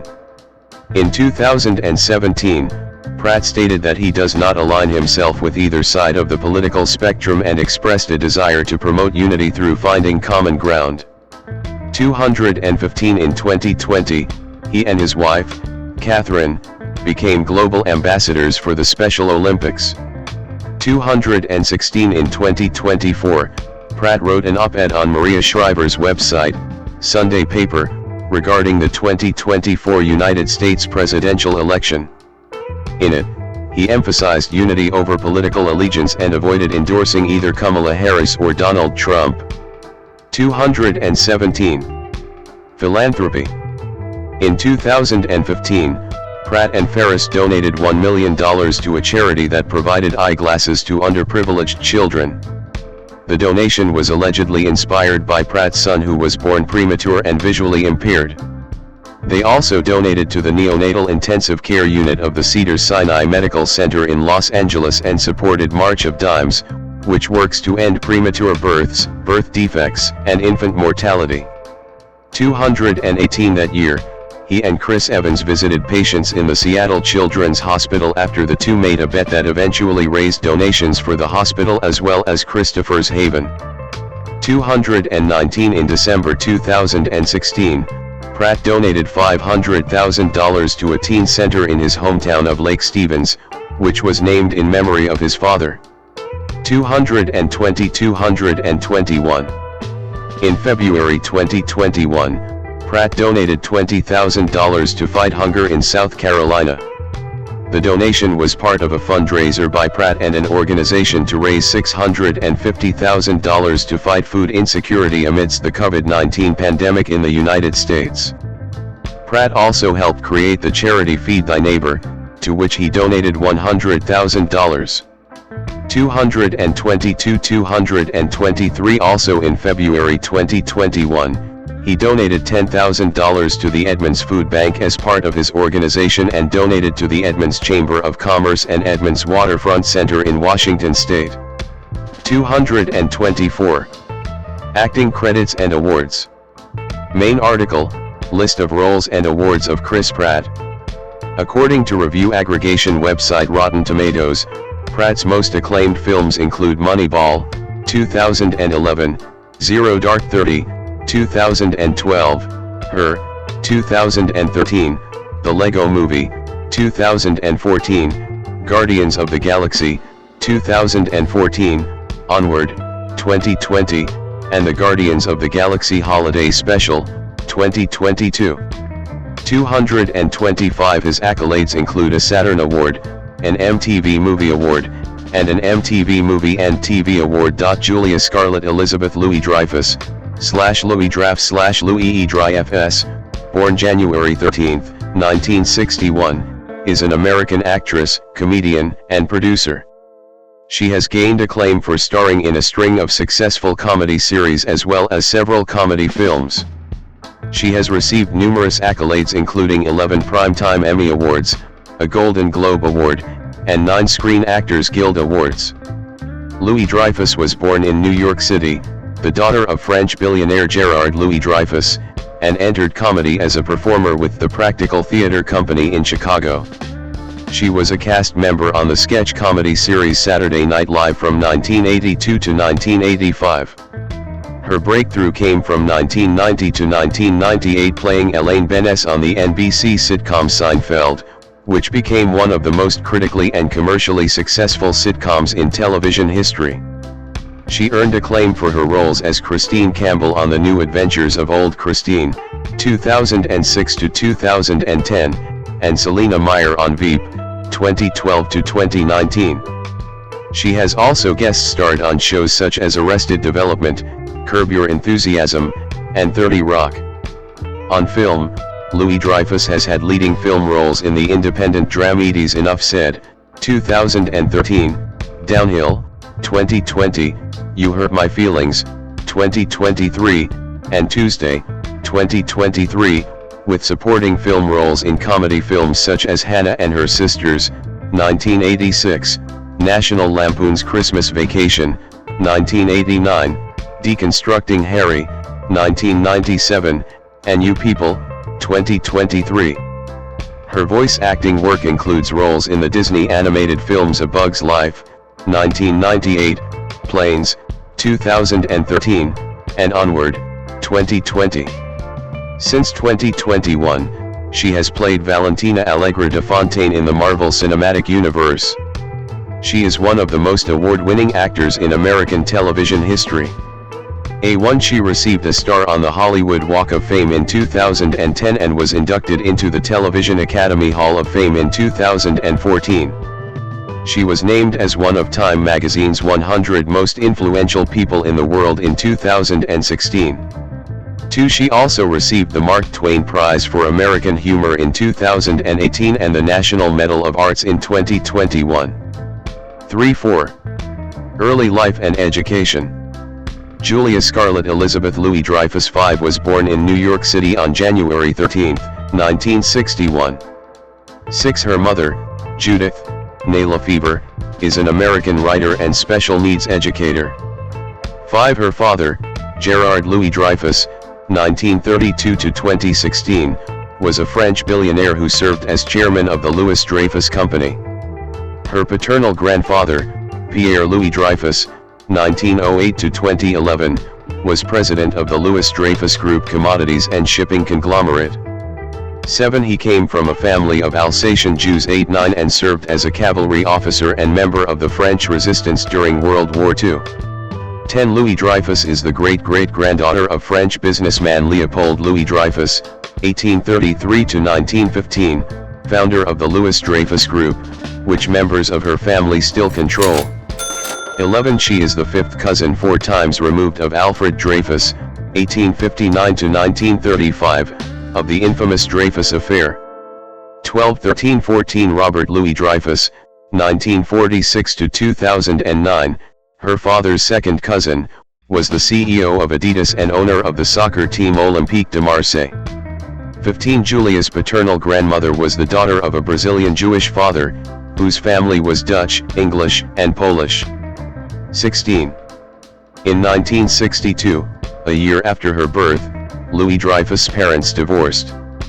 She has said that she first noticed her penchant for comedy after sticking raisins up her nose at the age of 3, which first made her mother laugh but then led to an emergency hospital visit. 17. After moving to Washington, D.C., when Louis Dreyfus was 4, her mother married L. Thompson Bowles, Dean of the George Washington University Medical School. 5. 18. Louis Dreyfus gained a half-sister, Lauren Bowles, also an actress. Due to her stepfather's work with Project Hope, she spent her childhood in several U.S. states and countries such as Colombia, Sri Lanka, and Tunisia. 1920. In 1979, she graduated from the all-girls Holton Arms School in Bethesda, Maryland. 21. She later said of the school, "There were things I did in school that, had there been boys in the classroom, I would have been less motivated to do. For instance, I was president of the Honor Society." 22. Louis Dreyfus graduated from Northwestern University in Evanston, Illinois in 1983. 23-24, where she was a member of the Delta Gamma sorority. She studied theater and performed in the Meow Show, a student-run improv and sketch comedy revue, before dropping out during her junior year to take a job at Saturday Night Live. 25. In 2007, She received an honorary Doctor of Arts degree from Northwestern University. 26. Career. 1982 to 1989, early career and Saturday Night Live. Louis-Dreyfus as a part of the Practical Theater Company's Golden 50th Anniversary Jubilee in 1982, alongside castmates Brad Hall, Gary Kroeger, and Paul Barros. As part of her comedic training, Louis-Dreyfus appeared in The Second City, one of the best-known improvisational theater groups. It was her performance with the Practical Theater Company at their Golden 50th Anniversary Jubilee that led to her being asked to join the cast of NBC's Saturday Night Live at the age of 21. Louis-Dreyfus subsequently became a cast member on Saturday Night Live from 1982 to 1985, the youngest female cast member in the history of the program at that time. 27. It was during her third and final year on SNL that she met writer Larry David during his only year on the show. 28. David later co-created Seinfeld. 29. Louis-Dreyfus has commented that her casting on SNL was a Cinderella getting to go to the ball kind of experience. 30. However, she has also admitted that at times it was often quite tense, stating that she didn't know how to navigate the waters of show business in general and specifically doing a live sketch comedy show. 31. Recurring characters on Saturday Night Live. April May June, a televangelist. Becky, El Dorcos, Gary Kroeger, date. Consula, Chi Kai's friend and co-host of Let's Watch TV. Darla in SNL's parody of The Little Rascals. Weather Woman, a superhero who controls the weather. Patty Lynn Hunsucker, a teenage correspondent on Weekend Update. Following her 1985 departure from SNL, Louis-Dreyfus appeared in several films, including Hannah and Her Sisters, 1986, by Woody Allen, Soul Man, 1986, and National Lampoon's Christmas Vacation, 1989, in which she starred alongside fellow SNL alumnus Chevy Chase. In 1987, Louis-Dreyfus appeared in the NBC sitcom pilot The Art of Being Nick, an intended spin-off from Family Ties starring Scott Valentine. When the pilot did not make it to series, Louis-Dreyfus was retained by producer Gary David Goldberg for a role on his new sitcom Day by Day, as the sarcastic and materialistic neighbor, Eileen Swift. Premiering in early 1988, Day by Day aired for 2 seasons on NBC before being cancelled.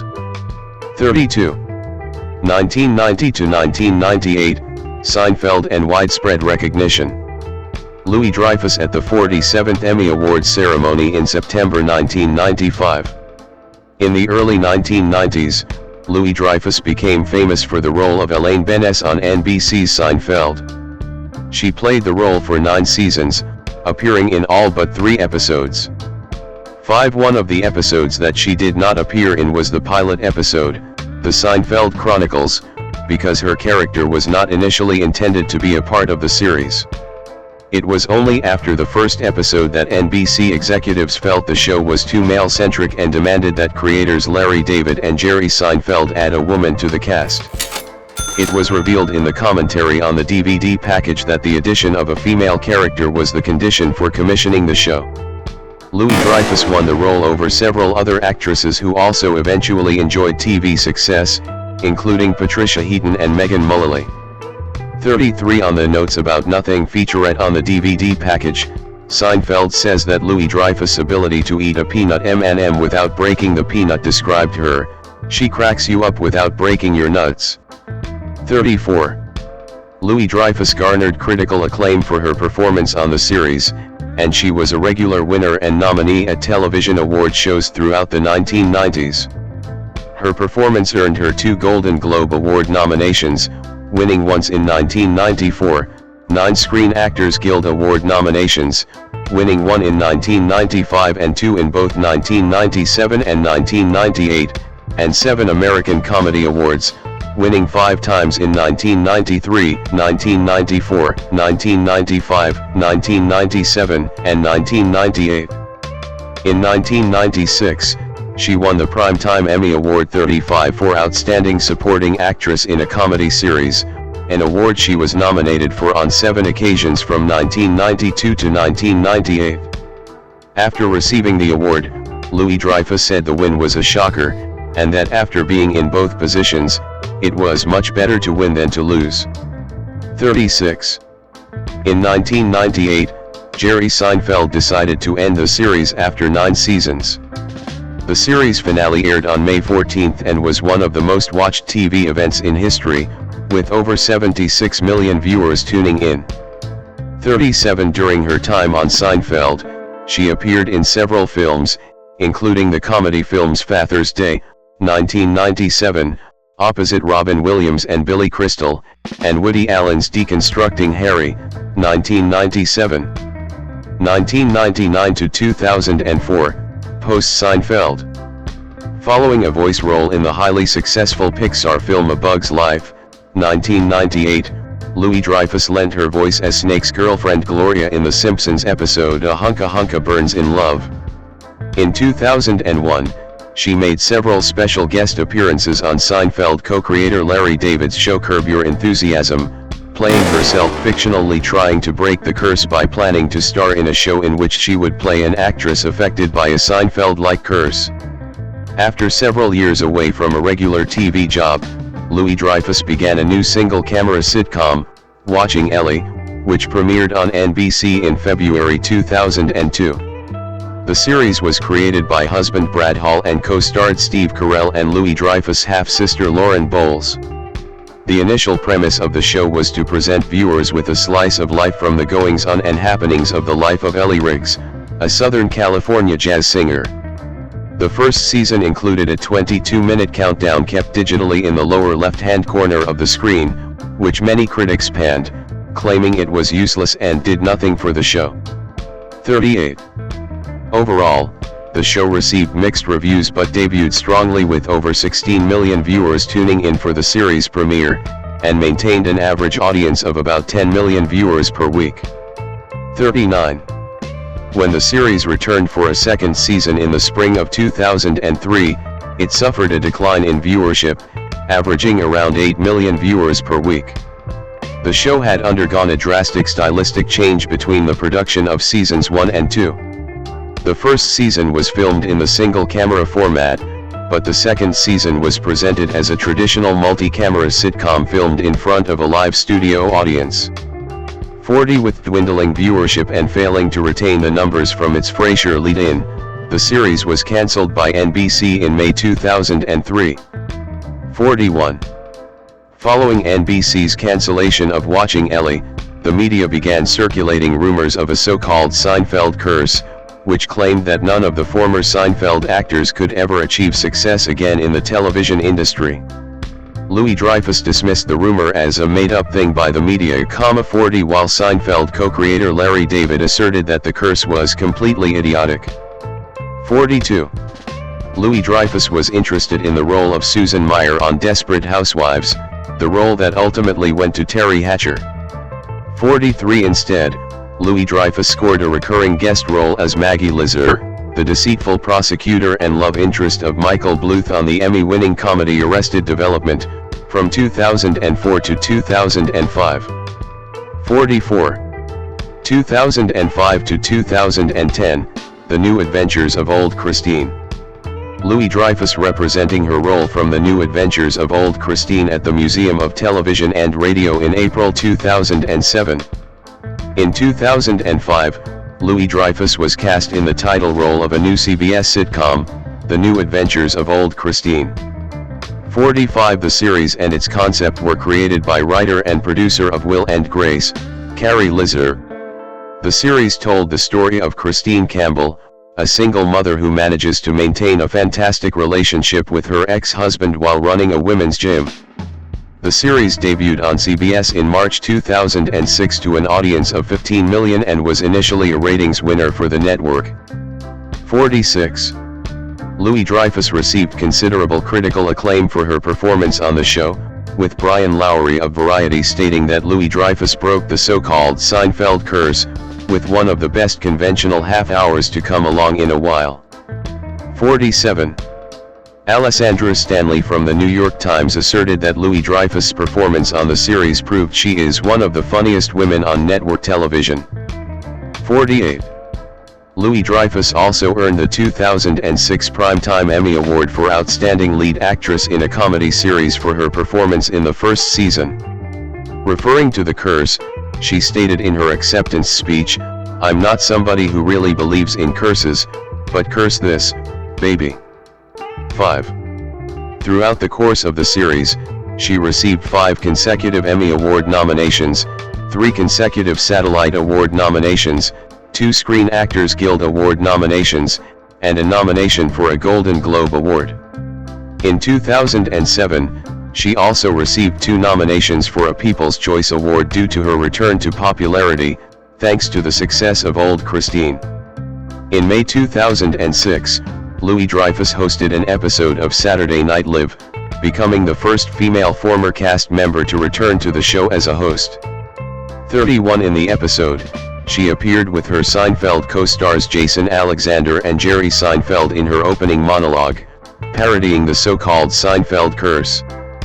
49 After a successful reception of her 2006 episode, Louis Dreyfus again hosted SNL on March 17, 2007, and April 17, 2016.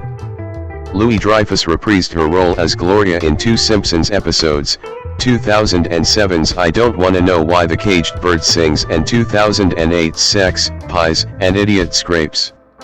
In the fall of 2009, she appeared with the rest of the cast of Seinfeld in 4 episodes of the 7th season of Larry David's sitcom Curb Your Enthusiasm. The reunion shows received much media attention, and the episode received strong ratings for the series. 50. Louis Dreyfus at the unveiling of her star on the Hollywood Walk of Fame in May 2010. In 2009, Louis Dreyfus was granted the honorary award for Legacy of Laughter at the TV Land Awards. Previous winners had included Lucille Ball and Mike Myers. She was presented with the award by friend Amy Poehler. The following year, Louis Dreyfus received the 2,407th star on the Hollywood Walk of Fame on May 4, 2010, for her remarkable contribution to the broadcast television industry as both an actress and a comedian. Originally, the star was set with Louis Dreyfus' name spelled incorrectly. It was missing both the O and the hyphen in her last name. 51 The star was corrected and the misspelled portion was removed and presented to her. 52 Celebrity guests at the event included past and current colleagues from throughout her career, including Clark Gregg, Larry David, Eric McCormack, and Jason Alexander. Old Christine was cancelled by CBS on May 18, 2010, after 5 years. 53 discussions were held with ABC to revive the show, but the show was never revived. 54 In the spring of 2010, Louis Dreyfus guest starred several times in the 3rd season of the web series Web Therapy, starring Lisa Kudrow. Louis Dreyfus played the sister of the main character, Fiona Wallace, who gives her therapy online. When the series made the transition to cable television on the Showtime network, Louis Dreyfus' appearance from the web series was included in the 2nd season, airing in July 2012. 55 In fall 2010, Louis Dreyfus made a guest appearance on the live episode of 30 Rock, playing Tina Fey's role of Liz Lemon in the cutaway shots. Louis Dreyfus was among several Saturday Night Live alumni appearing in the episode, including Rachel Dratch, Bill Hader, and regulars Tracy Morgan and Faye herself. Louis Dreyfus also starred in a Women of SNL special on November 1, 2010, on NBC. 2011 to 2019, Veep and Acclaim. In May and June 2011, Louis Dreyfus teamed up with husband Brad Hall for her first short film, Picture Paris. This was the first time the couple had collaborated since their early 2000s NBC comedy Watching Ellie. Hall wrote and directed the film, while Louis Dreyfus played the lead role of an ordinary woman with an extraordinary obsession with the city of Paris. The film premiered on January 29, 2012, at the Santa Barbara International Film Festival, and has received considerable critical acclaim. 56. It made its television premiere on HBO on December 17, 2012. 57. Louis Dreyfus with then Vice President Joe Biden in April 2013. In early 2011, HBO confirmed that Louis Dreyfus had been cast in the lead role of U.S. Vice President Selina Meyer in a new satirical comedy series titled Veep. The series was commissioned for a first season of 8 episodes.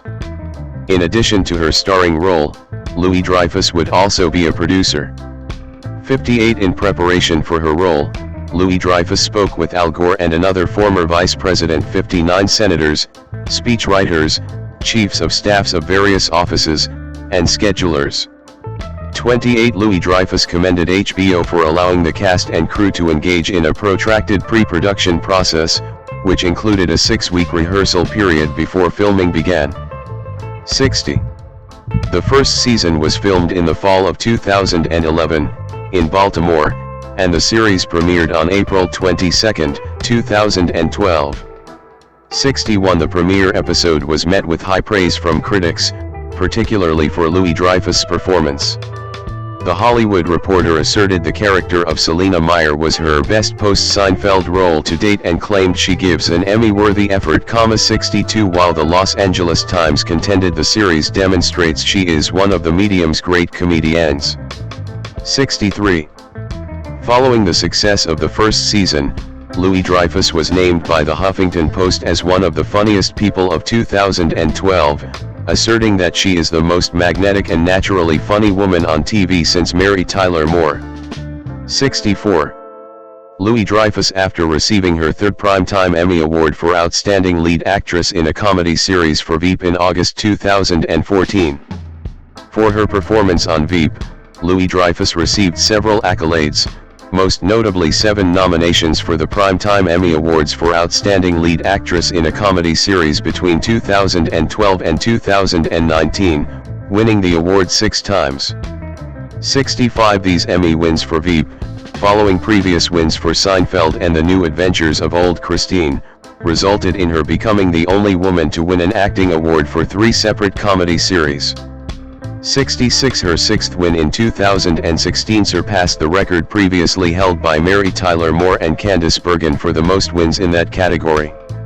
67. In 2017, her 6th consecutive win, and 8th acting win, overall made her the performer with the most Emmys for the same role in the same series, surpassing Candice Bergen and Don Knotts, and put her in a tie with Cloris Leachman for the most Emmys ever won by a performer.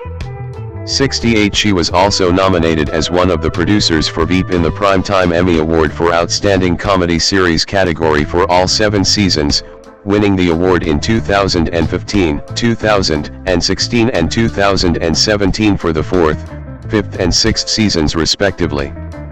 69. Louis Dreyfus also received 5 Critics' Choice Television Award nominations, winning twice in 2013 and 2014, 10 Screen Actors Guild Award nominations, winning twice in 2014 and 2017, and 5 Television Critics Association Award nominations, winning once in 2014. Her performance additionally garnered her 5 Satellite Award nominations and 5 consecutive Golden Globe Award nominations. Louis Dreyfus with her colleague Timothy Simons accepting the Peabody Award for Veep from Al Franken in May 2017. Louis Dreyfus lent her voice to the 2013 animated film Planes, in the role of Rochelle. To date, the film has grossed well over $200 million at the box office worldwide. 70. She also starred in the film Enough Said, directed by Nicole Holofcener, which was released on September 18, 2013. 71. This marked her debut as a lead actress in a full-length feature film. The film garnered rave reviews from film critics, ranking among the best-reviewed films of 2013. The website Rotten Tomatoes gives the film a score of 96% based on 152 reviews, many of them praising Louis Dreyfus' performance. 72. She received several Best Actress nominations including for the Golden Globe Awards and the Critics' Choice Movie Awards. Another review aggregation website, Metacritic, gave the film a score of 78 out of 100, based on 44 critics, signifying generally favorable reviews. Since December 2014, Louis-Dreyfus has appeared in a series of television commercials for Old Navy. 73 In 2015 she acted in the Comedy Central sketch series Inside Amy Schumer alongside Tina Fey and Patricia Arquette, playing a version of themselves giving advice on aging to Amy Schumer. Dreyfus said of the experience, "I started to feel unbelievably paranoid that I was making fun of myself and wondering, was this really happening to me? Like, how meta is this moment in my life? I started to have a kind of soul-searching crisis in the middle of the day. And I didn't know the other women well enough to bring it up, so I was just trying to be a good sport even though I was dying a little bit on the inside." 74. On April 16, 2016, she returned to Saturday Night Live serving as host for the third time with musical guest Nick Jonas. During the episode's cold open, she reprised her role of Elaine Benes from Seinfeld. 75-76. Since 2020, career expansion.